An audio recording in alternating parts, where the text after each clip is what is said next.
चकाई प्रखंड मुख्यालय से सरौन बाईपास सड़क में कोरिया ताड़ के समीप बना पुल भारी बारिश के कारण काफी जर्जर हो गया है, जिस कारण कभी भी यह पुल ध्वस्त हो सकता है।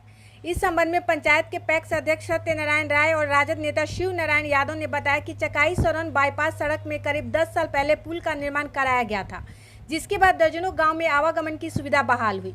वहीं बड़ी संख्या में इलाके के लोग इधर से गुजरते थे, लेकिन पिछले दिनों हुई भारी बारिश के कारण पुल का एक हिस्सा का कटाव हो गया, जिसके कारण पुल पूरी तरह क्षतिग्रस्त हो गया।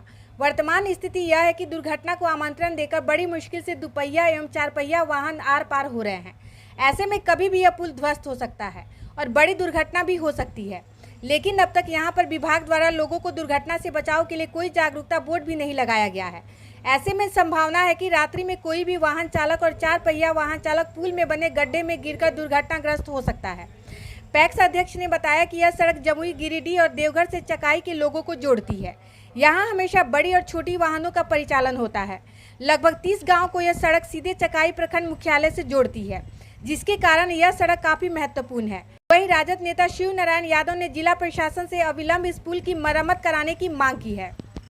क्या हुआ है पुल में? पुल पूरा जर्जर हालत में है और पूर्ण रूप से क्षति है।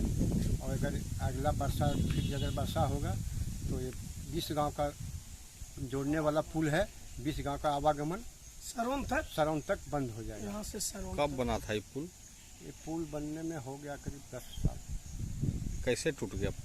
बरसात के पानी से टूटा है। अच्छा, ये रोड कहाँ से कहाँ जाता है?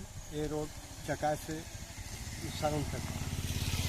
कितना गांव को लाभ होगा, कितना आबादी को लाभ होगा? ये इससे जुड़ा हुआ गांव लगभग 30 गांव है।